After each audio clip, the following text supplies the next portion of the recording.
kami daripada perbuatan itu. Okey, seterusnya, ini adalah pelampauan sebelah satu lagi. Saya ada lihat sebuah video. Sebab benda ni pun berkait dengan apa yang sedang berlaku sekarang ni. Video ini adalah perbincangan ataupun interview Ustaz Abdul Somad daripada Indonesia dengan salah seorang student dia. Bukan, salah seorang kawan dia yang bernama Dr. Amri Fatmi. Dr. Amri Fatmi. Ada pihak ni bila kita kritik Salafi ni, dia kata jangan tahzir lah, ajar akidah ya. Tapi bila kita kritik Wahdatul Wujud, dia suka. Kan? Dia tak kata benda yang sama lah. Patut dia kata jangan kritik juga Wahdatul Wujud, Ibn Arabi, just ajar akidah saja. Ulama dalam sejarah semua buat tahzir. Dalam mereka ta'lim, mereka tahzir. Kita yang bukan ulama ni, ustazah biasa, kita kena buat yang sama dalam kapasiti kita. Okey.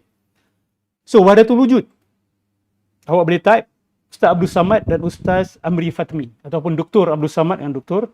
Amri Fatmi. Tajuk dia adalah berkenaan dengan Wahdatul Wujud. Saya tak katalah bahawa Ustaz Abdul Samad dan Dr. Amri Fatmi hulu ataupun melampau dalam session ini.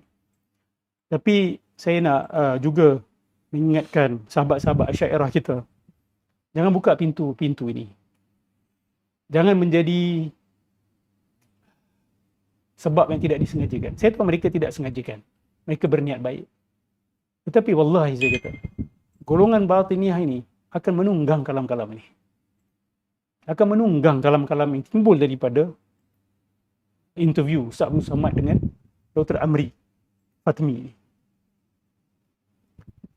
Satu perkara yang saya nak kena perbetulkan. Ya, mungkin Ustaz Abdul Samad ataupun Dr. Amri tidak melihat saya sebagai autoriti dalam bidang ni. Tapi saya hanya minta, please reconsider sahaja. Khususnya apabila Dr. Amri Fatmi menceritakan bahawa Wahdatul Wujud yang ditolak di dalam akidah Ahlussunnah wal Jamaah adalah Wahdatul Wujud yang berbentuk maddi. Bila ada yang dakwa bahawa Allah adalah alam ini, contoh. Pokok adalah Allah, harimau adalah Allah. The physical itself is also Allah Subhanahu wa ta'ala. Dia kata ini Wahdatul Wujud yang memang pantheism, memang yang kita buang dan kita tolak. Tapi Dr. Amri Fatmi menceritakan bahawa tapi kita ada Wahdatul Wujud yang berbentuk Wahdatul Wujud ruhi.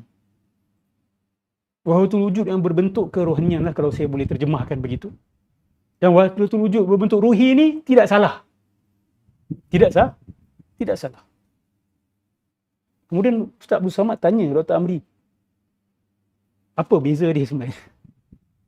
Dan saya, daripada jawapan Dr. Amri, saya menganggap bahawa beliau sendiri tidak jelas apa perbezaan dia. Sebab bahaya bila kita kata kita menolak Wahdatul Wujud maddi, tetapi tidak Wahdatul Wujud ruhi. Apa maksud Wahdatul Wujud ruhi? Kalau Wahdatul Wujud maddi, maksudnya yang ada hanya Allah. Semua ini adalah Allah. Semua ini adalah kesatuan Allah. Bila kita kata Wahdatul Wujud ruhi, so timbul persoalan. Bukankah dalam alam ni ada arwah, plural, ke ada satu roh saja? Dan nak nisbahkan roh itu hanya kepada Allah pun ada ulama tak setuju. Ulama kata, boleh tak kita kata Allah ada roh? Min ruhi di dalam Al-Quran itu dikatakan penisbahan secara tasyrif sahaja. Kemuliaan kepada Nabi Adam AS. Katalah kita terima boleh saja menisbahkan ada roh, Allah ada roh. So bila kita wahdah, kesatuan, roh satu saja. Roh kita ni roh siapa? Dalam diri kita ni siapa? Bukankah ini membuka pintu dan membuka ruang kepada orang-orang yang mendakwa bahawa di dalam diri saya adalah Allah. Ma fil jubbati illallah. Tidak ada di dalam jubah aku kecuali Allah. Maksudnya roh aku ni adalah roh Allah Subhanahu wa ta'ala. Madah ni bukanlah Allah, tapi roh itu. Ini yang kita kata, dia ada counter reaction apabila perkara-perkara macam ni terlepas. First, soalan paling utama, apakah keperluan besar untuk menceritakan tentang Wahdatul Wujud ni in a positive way? Adakah dia menambahkan keimanan? Adakah dia memperkukuhkan akidah umat Islam? Atau dia sebenarnya lagi menambahkan kekeliruan kepada masyarakat? What is the need for this sebenarnya?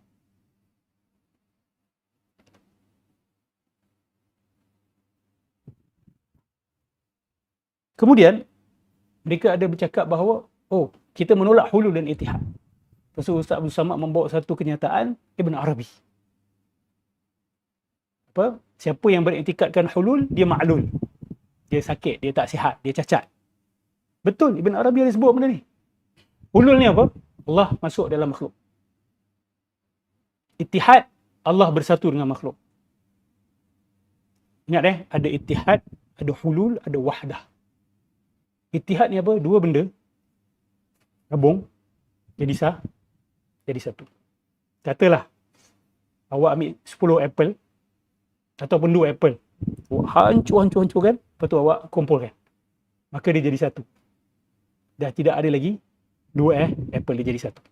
Itu dipanggil sebagai ittihad, penyatuan. Ada 2 atau lebih daripada 2, gabung jadi satu. Itu memang ditolak. Ibn Arabi pun tolak benda tu, kita pun tolak benda tu. Hulul lain. Hulul adalah Allah Subhanahu Wa Taala mengambil alih makhluk. Allah masuk dalam pokok ke, Allah masuk dalam badan ke, Allah masuk dalam tikus ke. Maksud dia, pada ketika itu, badan dia memang badan tikus. Tapi, dia hakikatnya adalah Allah. Penjelmaan Allah Subhanahu Wa Taala. Okey. Di sini yang ramai Asy'ariyah sendiri tak perasan. Ibn Arabi bukan berpegang pada ittihad, bukan berpegang pada hulul. Tapi Ibn Arabi berpegang kepada wahdah. Dan wahdah ini seperti yang dikatakan oleh Syekh Mustafa Sabri, Syekhul Islam kepada Kerajaan Osmani yang terakhir. Dia mengatakan bahawa akidah wahdah ni lebih teruk daripada akidah hulul dan ittihad. Kenapa? Ittihad ni mengakui ada dua jadi satu. Hulul pun mengakui ada 2. Betul? Ada Allah, ada makhluk. Allah masuk dalam makhluk. Wahdah ni daripada awal dia tidak akui ada 2. Dan inilah akidah Ibn Arabi. So tak ada masuk-masuk bersatu-bersatu, tak ada. Memanglah dia nafikan benda. Tapi bukan awak rasa, oh selamatlah kalau macam itu akidah dia. Dia tak berpegang pada hulul, pegang pada ittihad. Tapi dia berpegang pada wahdah. Wahdah tu lebih teruk daripada hulul dan ittihad. Wahdah tu adalah akidah ainiyah. Ain, semua adalah ainullah. Sebab tu bila baca Fususul Hikam, kita tak terkejut. Kita tahu ke mana dia akan pergi. Maka cadangan saya, dan saya melihat mereka sebagai ilmuwan, ulama yang mungkin, saya yakin bukan mungkin lebih alim daripada saya. Tapi tidak salah untuk buka kitab-kitab Ibn Arabi dan consider pendirian ulama yang mentakfir dia. Boleh saja kata, oh kami tak faham, ini semua isu zauqi dan sebagainya. Tapi kenapa ada ulama yang kata sebenarnya buku-buku dia boleh faham? Dan dia bukan isu zauqi tetapi falsafah yang menyeleweng dan disembunyikan di sebalik topeng zauqi. Saya minta Ustaz Abdul Samad dan Dr. Amri consider that point of view juga.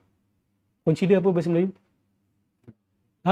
Pertimbangkan. Pertimbangkan untuk melihat juga pendirian tersebut dan mengambil serius pandangan ulama-ulama yang mengatakan itu.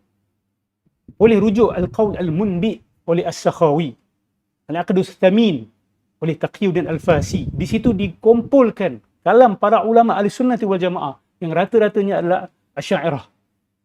Ramai yang mentakfir dan ramai yang paling tidak pun membid'ahkan dan menyesatkan Ibn Arabi. Takkan kita nak letak pendirian mereka ke tepi macam tu saja? Saya faham di Indonesia ni dia lebih cenderung kepada mempertahan Ibn Arabi. Tetapi adakah itu satu pendirian yang selamat untuk bangsa kita, bangsa Melayu kita? Atau sebenarnya sudah sampai waktu untuk kita lihat juga pendirian ulama Asy'ariyah ini dengan serius, dengan lebih bersungguh-sungguh dan betul-betul cuba nak faham.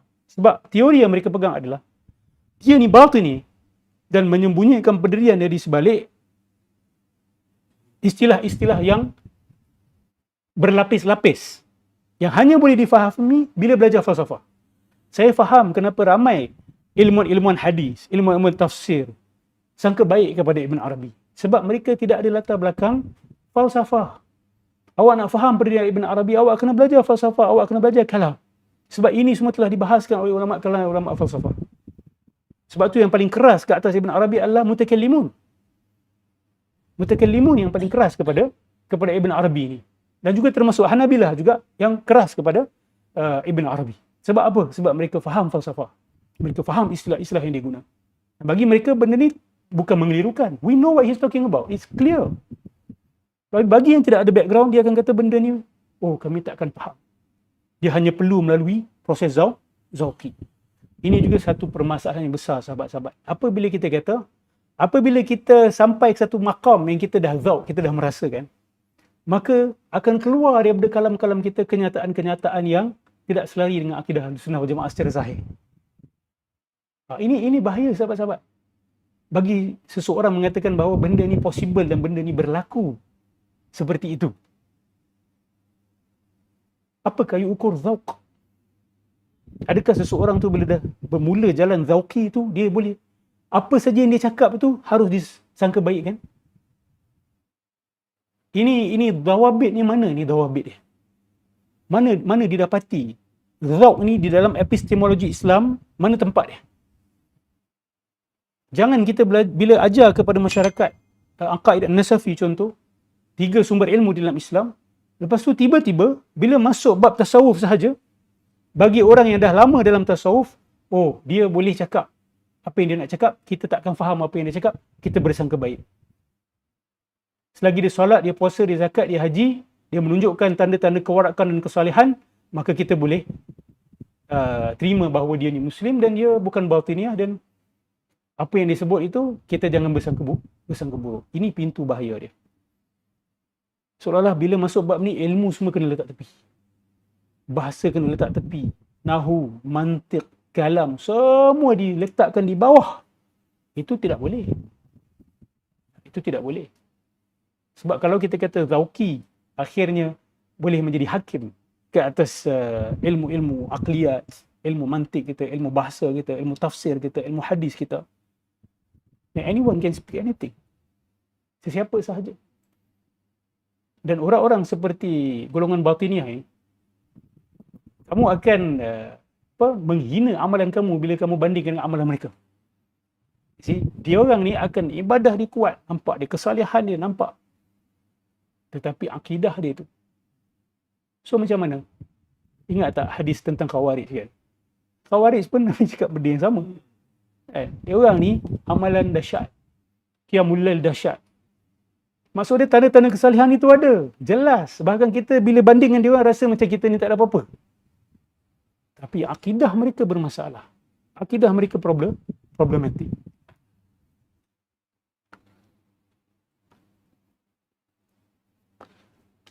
Kemudian timbul Hallaj juga. Hallaj juga dipertahankan.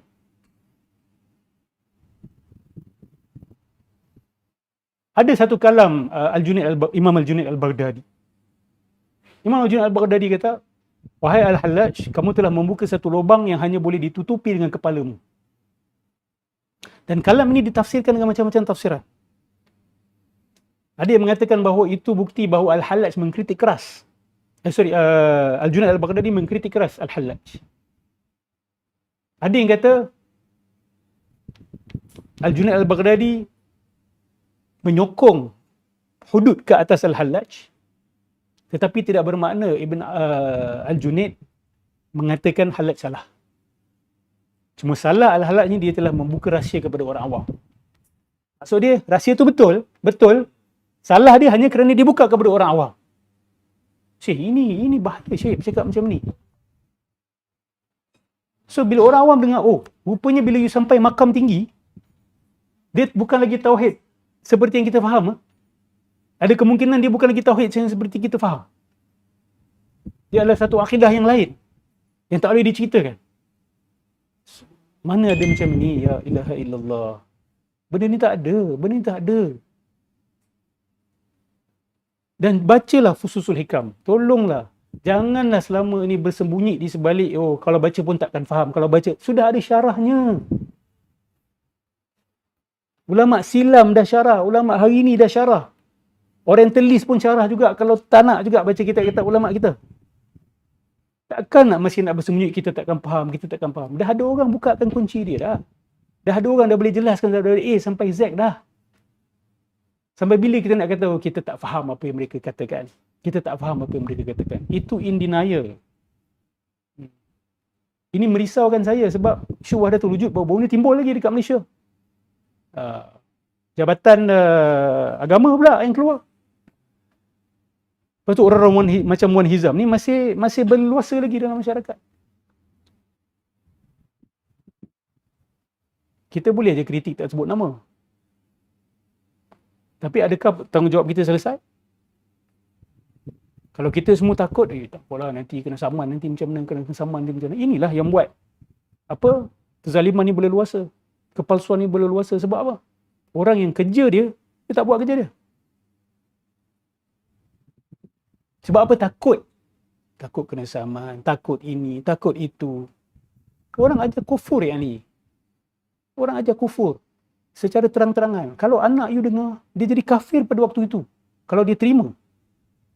Kalau keluarga you dengar, sepupu you dengar, dan you ada bertanggungjawab, you tak buat, you serahkan kat orang lain yang buat, dengan alasan you tak cukup resources. Kami pun tak ada resource apa yang kita ada. But you have to say it. Dan dia tidak membantu. Sesi-sesi seperti yang ini tidak membantu. Dia hanya menambahkan lagi kekeliruan masyarakat. Kemudian didakwa bahawa, ini tak boleh diajarkan kepada murid-murid awam. Ibn Arabi tak kasi buku dia dibaca oleh dia. Tapi ini bercanggahan dengan apa yang ditulis dekat dalam kitab Fususul Hikam. Dia dakwa dia mimpi jumpa Nabi dan Nabi suruh sebarkan buku dia kepada manusia. Dan murid dia sendiri, Afif At-Tilmisani, mengatakan bahawa maksud Ibn Arabi adalah sebarkan kepada orang awam. Fususul Hikam ni patut diajar kepada orang awam. Sebab tu ada sahaja orang-orang yang mengajar kepada orang awam.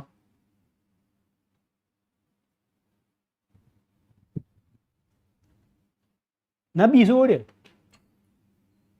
So adakah bila seseorang dah sampai makam tertentu, dia dah boleh cakap semua ni? Nabi bagi Fususul Hikam, Nabi suruh sebarkan kepada manusia. Dan kat dalam tu ada pujian kepada golongan musyrikun dan ada kritikan kepada para Nabi Allah. Kritikan kepada Nabi Harun. Kritikan kepada Nabi Nuh. Tapi pujian kepada kaum Nuh. Pujian kepada kaum Ahad. Mahadha. Sufi boleh terima ke kalam-kalam macam ni? Mana kamu punya ghirah? Kamu punya jealousy untuk Allah Subhanahu Wa Taala? Kamu memuji orang yang Allah murka dan kamu mengkritik orang yang Allah sayang? Dan kamu kata itu tasawuf? Ini kegilaan apa ini? Dan masih lagi cuba dipertahankan, dicarikan ruang untuk tak apa, kita tak faham. Macam mana boleh kata tak faham? Saya bertanya, kisah kaum Hud di dalam Al-Quran. Sorry, kita jangan ambil kaum Hud, kaum Nuh. Ada tak khilaf, ada tak orang yang baca tak faham? Bila Allah cerita pasal kaum Nuh, Allah mengkeji ke Allah memuji? Ijma' sepakat kefahaman umat Islam. Tidak ada seorang pun yang berani kata tak. Tapi datang Ibn Arabi dia kata Allah sebenarnya memuji kaum Nuh dengan bahasa zahirnya mengkeji. Bukankah itu kekurang ajaran dan kebiadaban yang luar biasa? Dan para asatizah, kita bertanggungjawab kalau kita pertahankan kalam-kalam macam ni. Tasawuf yang bagaimana berani biadab begitu kepada Allah Subhanahu Wa Taala. Inna lillahi wa inna ilaihi raji'un. Saya bersangka baik mereka tak pernah baca dan mereka tak nak baca. Kalau tak pernah baca dan tak nak baca, cadangan saya, jangan bercakap apa-apa pun sebenarnya. Jangan kata ya, jangan kata tidak. Itu lebih selamat. Yang menyedihkan kami, tak baca, mengaku tidak faham. Lepas tu kata, Syekhul Akbar. Hadha huwa al-mushkilah. Ini masalah dia. Kalau kata saya tak faham, saya tak tahu. Itu lebih terhormat pendirian tersebut.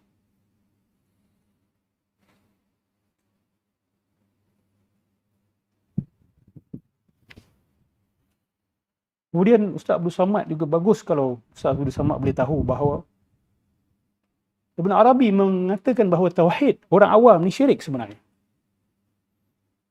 Bila you kata kita ada Allah ada, Dan kita mengesakan Allah itu syirik. Sebab mengithbat ada dua. Itu saya kata, dia sebenarnya menterbalikkan agama Islam. Dia nak terbalikkan. Nabi dia kritik, kaum-kaum Allah laknat dia puji. Itu bukan terbalik? Terbalik.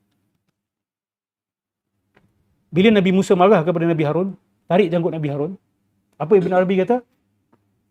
Nabi Musa marah kepada Nabi Harun sebab Nabi Harun tidak berlapang dada kepada perbuatan Bani Israel. Ini batiniyah ya ni. Batiniyah. Hadm kepada agama. Di dalam topeng tasawuf dia. Takkan benda ni kita boleh terlepas pandang.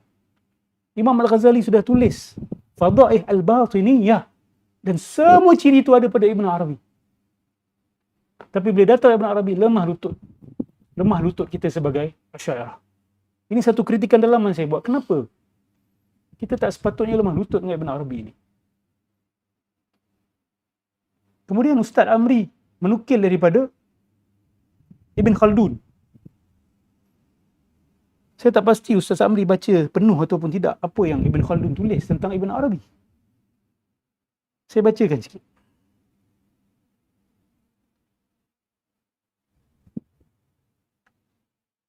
Ibn Arabi dikategorikan oleh Ibn Khaldun sebagai ghulat, pelampau-pelampau di kalangan sufi falsafi.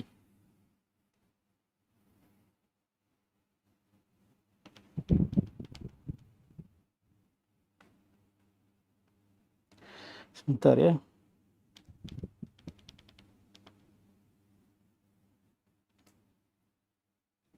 Dalam Al-Muqaddimah muka surat 282. Dia masukkan Ibn Arabi ke dalam kategori al-ghulah. Al-ghulat min al-mutasawwifah. Pelampau-pelampau di kalangan ahli tasawuf. Dan mengamalkan perkara yang termasuk di dalam sihir. Siapa? Al-Buni wa Ibn Al-Arabi. Yakni Al-Hatimi. So Ibn Khaldun juga mengkritik keras Ibn Arabi ini. So kena perhatikanlah benar-benar apa pendirian Ibn Khaldun sebelum mengambil kalam Ibn Khaldun untuk mempertahankan Ibn Arabi.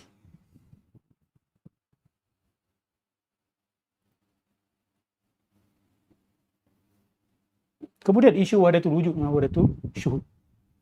Bila sebut wahdatul wujud itu ada dua. Wahdatul wujud maddi dengan wahdatul wujud ruhi. Itu bermasalah besar. Kalau nak juga, bermati-matian juga nak mempertahankan istilah wahdatul wujud, cukup kata wahdatul wujud yang dimaksudkan ulama Ahlussunnah wal Jamaah adalah sebenarnya wahdatul syuhud. Kelas. Wahdatul syuhud ni apa? Bila awak terlalu dalam cinta kepada Allah, semua yang awak lihat mengingatkan awak tentang Allah. Seolah-olah macam awak melihat Allah Subhanahu Wa Taala pada apa yang awak lihat. Kerana cinta dan rindu yang terlalu dalam, semua benda mengingatkan awak tentang Allah. Hujan, titisan hujan, semua mengingatkan awak secara direct. Awak dah tak nampak hujan dah. Yang benda ni tidak mustahil, sahabat-sahabat. When you are deeply in love, pemberian kekasih you tu, you dah tak nampak pemberian dia. Betul tak? You nampak dia. Have you ever experienced this? When you see the things that she or he gives you, you don't see it anymore. You see him or her. Betul tak? Kekasih bodoh mana, minta maaf saya kata, yang bila dapat daripada kekasih dia, tapi dia sibuk dengan benda tu. Sambil dia pegang benda tu, minda dia kepada siapa? Adakah cantiknya benda ni? Cantiknya, bagusnya. Rantai emas ni, Masya Allah kan? Pada waktu itu sebenarnya, dia tak ingat lain dah. Dia ingat kepada kekasih dia. Begitulah orang-orang soleh ni. Bila mereka, ibadah mereka, kejujuran, keikhlasan mereka kepada Allah Subhanahu Wa Taala, semua mereka nampak ni datang daripada Allah Subhanahu Wa Taala. Bila ada orang buat baik pada mereka, terus directly mereka kata, Allah yang buat baik kepada aku. Dalam keadaan mereka acknowledge lah, manusia ni, man lam yashkuril nas, lam yashkurillah. Siapa yang tidak berterima kasih kepada manusia, tidak berterima kasih kepada Allah Subhanahu Wa Taala. Dia masih nampak ibu dia, ayah dia, kawan-kawan dia, binatang dia masih nampak. Tetapi minda dia terus. Dah tak ada perantara lagi dah. Kita kena fikir kan, orang buat baik kepada kita, kita akan kagumi orang tu dulu, lepas tu baru kita, Allah Subhanahu Wa Taala yang gerakkan hati dia untuk bagi. Tapi mereka ni dah tak ada tu. Dia direct terus. Semua kebaikan dia dapat ni, Allah yang bagi. Allah. Allah. Allah. Itu wahdatul syuhud. Wahdah ni maksud dia satu. Melihat, semua melihat Allah. Bukanlah tengok pokok tu Allah. Jangan salah faham ya. Tidak. Melihat pokok itu, dia melihat pokok ini sebagai kasih sayang Allah Subhanahu Wa Taala. Bukan pokok itu ada kewujudan bidzat. Tak. Itu semua makhluk Allah Subhanahu Wa Taala. Mereka tak akan mampu wujud tanpa izin Allah Subhanahu Wa Taala. Awak datang ke sebuah rumah besar. Seorang kaya yang soleh, yang baik. Yang banyak buat jasa kepada awak. Awak masuk ke rumah tersebut, awak tengok apa?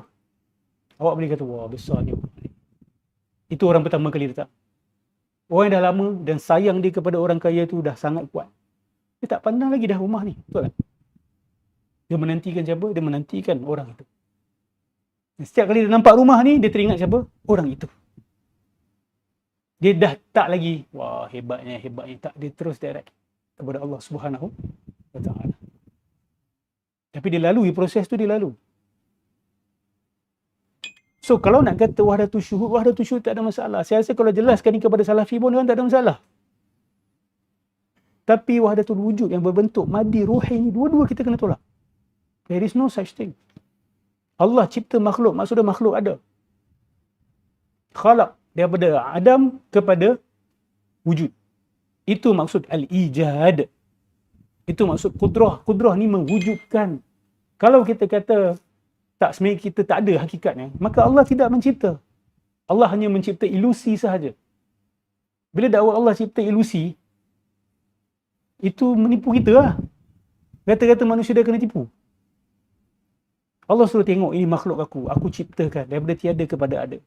Rupa-rupanya dia orang pun tak ada juga. Bukankah itu Allah bersifat berbohong kepada semua? Allah boleh deceive orang-orang jahat. Boleh. Tapi orang-orang yang tak bersalah ni tertipu sekali. Kan? Orang-orang soleh pun tertipu. Tak mungkin begitu. So cukup untuk kita kata bila seseorang tu dalam cinta dia kepada Allah Subhanahu Wa Taala, dia melihat Allah pada semua benda yang dia lihat. Zul, faham tak Zul? Jangan salah faham silakan. Dalam wahdatul syuhud tu tak ada isu pelampauan dalam persepsi orang-orang macam ni. Macam sebab bila saya tengok macam adakah Pernah Nabi bercinta tak? Adakah Nabi sendiri menunjukkan sifat-sifat Pernah bercinta tak? Ha? Pernah bercinta tak? Tak cerita tak nak. Okay. Benda ni real, benda ni berlaku pada perasaan. Bukankah Nabi SAW kata apa? Anta'budallaha ka'annaka tarah. Menyembah Allah seolah kamu melihat Allah Subhanahu Wa Taala. Bukankah itu ada di dalam ajaran Nabi SAW? Betul tak? Sambung. Adakah Nabi sendiri pernah tunjuk tak persepsi macam ni dekat sahabat-sahabat? Betul. Sebab saya nak macam cross check balik. Alam ni adalah ayatullah. Betul tak? Apa maksud ayatullah? Alam tu dia tunjuk kepada apa? Dia signboard kan? Signboard tu tunjuk pada diri sendiri tak? Awak jumpa signboard tunjuk pada diri sendiri? Alam ni adalah signboard yang menunjuk kepada Tuhan. It means alam kata, don't look at me, look at him. I'm pointing you to him. So orang-orang soleh ni dia buatlah benda tu. Ini ayatullah. Ayatullah. Tanda Allah Subhanahu Wa Taala. InsyaAllah bila cinta nanti faham. Tapi boleh dijelaskan sebenarnya benda ni. Boleh dijelaskan sebab you dah jadi fokus. You dah jadi fokus kepada orang yang you kasihi. You nampak slipper dia pun, you nampak dia. You nampak baju dia, you nampak dia. You nampak rumah dia, you nampak dia. You nampak atap rumah dia pun, you nampak dia. Real tak benda ni sahabat-sahabat? Pernah ada kawan-kawan yang angau tak? Benda tu boleh berlaku tak? Bukan saja boleh berlaku, memang berlaku. Memang berlaku sahabat-sahabat. Pergi toilet pun tak keluar-keluar. Nak tanya sikit tentang pendapat Dr. Amri tu. Adakah Ustaz dah check yang mungkin boleh jadi pendapat dia tentang wahdatul wujud ruhi tu rujuk kepada tashrif, kepada kemuliaan manusia? Tak, sebab tak kena dengan perkataan wahdah tu. So apa maksud dia? Yang ada hanya apa? Allah. So maksud dia yang ada hanya kita, roh kita ni ada ke tak ada? Kalau tak ada, tu saya kata tadi, telah ta'til Allah daripada sifat khaliqiyah dia. Dia dah cipta, kita kata tak ada. Yes. Okay, adakah dia telah menafikan salah satu daripada nama Allah Al-Khaliq? Sedangkan kita ada Al-Makhluk dengan Al-Khaliq. Repercussion dia bawa ke situ, tapi bagi saya mereka tak sengaja. Bukan niat mereka begitu. Tapi kalau mereka fikirkan dengan dalam bahawa macam mana kata yang ada hanya satu roh, contoh wahdah ruhiyah. Apa maksud yang ada hanya satu roh itu? So roh kita tak wujud, roh malaikat tak wujud. So adakah semua roh ni roh Allah? Wih, itu dahsyat tu. Yes. Ustaz, kalau macam tu dia telah menafikan seolah-olah Al-Khaliq, Al-Bari, Al-Musawwir. So banyak lagi. Bagi saya, Dr. Amri tak berapa clear dengan pegangan dia dalam isu ni. Sebab bila Ustaz Abdul Samad tanya dia soalan, dia tak dapat jawab dengan baik. Ustaz Abdul Samad kata apa beza dia sebenarnya kan. So dia hanya mengulang jawapan dia without explaining properly. Sebab saya tahu dia terfikir balik. Bila dia tengah jawab tu dia terfikir, tak nak kata roh ni ada satu je. Sebab kalau wahdah madiyah, semua benda ini juga adalah Allah. So kalau wahdah ruhiyah, semua roh adalah Allah. So dalam diri awak ni roh apa? Nampak tak? Dia akan pergi ke situ. Tu saya kata tadi, benda-benda ni akan menjadi lesen kepada geng-geng makrifat sesat ni, batiniah ni untuk pergunakan. Saya kata, apa keperluan ni sebenarnya buat benda-benda macam ni? Ambil aslam. Ambil pada yang lebih selamat. Yang al-aslam. Al-aslam yakni la tatakallam an hazil asya. Jangan bercakap tentang isu-isu seperti ini. Kecuali anda pernah membacanya, anda faham istilah-istilah kuncinya, falsafah utama dia, then you talk about it. InsyaAllah, pelajar-pelajar yang belajar tasawuf falsafi, belajar kalam, belajar falsafah dengan betul, insyaAllah dia akan faham apa yang disampaikan benar. Tapi rata-rata orang takut nak baca sebab ditakut-takutkan. Ditakutkan. Saya menggalakkan sesiapa saja yang boleh membaca Arab dan ada kefahaman background kalam dan sebagainya, boleh baca Syekh Mustafa Sabri punya tulisan dalam Mawqiful Aql. Ada satu jilid khas cerita pasal wahdatul wujud. Sekejap ikhwan dulu. Silakan. Berkenaan yang Zauki tadi ni, ke belakang sikit lah. Ni just pandangan saya, macam kalau dia orang dah kata ada manusia yang boleh martabat tinggi kan, sampai semua benda kita kena sangka baik, itu tak secara tak langsung dah cakap orang tu maksum lah kan. Sorry. Dia lagi sini. Yang kata kan ada yang Zauki tadi. Ya. Kalau katakan ada orang yang boleh capai martabat yang tinggi, sampai segala apa perbuatan dia kita kena bersangka baik, itu secara tak langsung dah cakap orang tu maksum lah kan. Padahal kalau kita tengok Syiah menganggap imam-imam dia maksum, kita cakap sesat. Betul. Mengapa ini pula tak boleh nak Terima cakap kasih, ni ikhwan. macam tu? Tu yang saya dalam muzakarah saya dengan ARG. Saya kata apa kemungkinan Ibn Arabi ni? Dia tersilap. Kitab-kitab dia telah dicemari. Lepas tu kemungkinan terakhir dia memang kafir. Dia memang salah. Kemungkinan terakhir ni bagi mereka mustahil. Sebab tu saya minta, apa alasan kemustahilan kemungkinan terakhir ni? From day one, if you remove this possibility, and then you bermain-main dengan 3-4 possibility saja, tak akan bertemu lah. Kita minta consider the possibility yang dia ni batiniah. Dan bukan tak ada bukti, ada bukti. Banyak bukti yang kuat untuk menunjukkan dia batiniah. So, seolah-olah macam mereka memaksumkan, Ibn Arabi takkan boleh salah, takkan boleh kafir. Apa alasannya? Hanya kerana dia tulis banyak buku? Hanya kerana sebahagian ulama kata dia soleh? Berapa ramai orang yang murtad, yang dipandang sebagai orang baik, keluar daripada agama. Berapa ramai yang munafikun dalam sejarah Islam kita. So kenapa dikeluarkan kemungkinan itu? Ibn Arabi ni diberikan satu special position yang no, that possibility tak terfikir dan jangan difikirkan langsung. Kami kata no, open that door. Then you will see clearly what you claim not to understand all this while. kamu akan nampak dengan jelas apa yang kamu kata kamu tak faham selama ni, kamu akan faham. Kena ketepikan dulu tembok ini. Penghadang ni kena ketepikan dulu. Then you can see clearly. Sorry tadi sambil dah. Okay. Dengar? Ustaz, bila pengikut Ibn Arabi ni, diorang menggelar Ibn Arabi sebagai Syekhul Akbar. Jadi di mana sebenarnya di tahap mana kedudukan Ibn Arabi yang diorang letak? Oh, Syekhul Akbar. Syekh terbesar. Mana lebih tinggi dari Ibn Taymiyah? Bagi diorang golongan yang angkat Ibn Arabi, dia tak akan angkat Ibn Taymiyah. Faham Kalau Salafi datang kata Ibn Arabi Syekhul Akbar, saya terkejut lah. Syekhul Islam wa Syekhul Akbar, saya terkejut lah. Benda tu tak berlaku lah. Yang tolak Ibn Arabi akan biasa rata-ratanya terima Ibn Taymiyah. Dan yang tolak Ibn Taymiyah akan terima Ibn Arabi. Okay. Kita mengatakan kedua-dua figura ni adalah figura yang membawa pemikiran-pemikiran ekstrim dalam agama. Okay. Walaupun Ibn Taymiyah tu dia lebih dekat dengan kebenaran lah, berbanding dengan Ibn Arabi. Ibn Taymiyah still Muslim bagi kami. Muslim dan dia alim. Okay. Cuma pandangan-pandangannya banyak yang melampau daripada perspektif Asy'ariyah. Ibn Arabi bagi pegangan kami dah terkeluaring. Yes.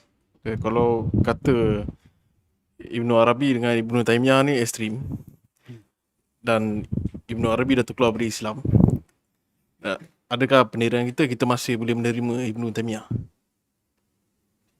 Macam mana? Tak, Ibn Taymiyah still Muslim. Kita masih boleh terima pendirian dia dalam beberapa isu, kita boleh terima. Okay, baik. Dan kita masih benefit from his works. Contoh, ini personal saya, pendirian saya personal. Imam Fakhrudin Ar-Razi dia tak terima rasukan.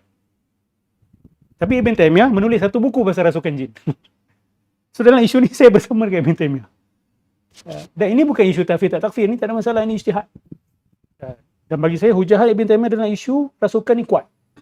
Dan kita ada sokongan dari segi psikiatris dan sebagainya, dan pengalaman peribadi dan sebagainya. Benda tu benar. So bukan kita kata kalau Ibn Arabi kalau dia tulis pasal teori matematik pun masih boleh kita ambil manfaat. Tapi kalau dia bahas bab ketuhanan, kita akan elakkan. Kalau dia bahas falsafah pun kita masih boleh pandang lagi. Kecuali kalau dia masuk bab ketuhanan, bab tasawuf falsafi dia tu, itu kita akan reject.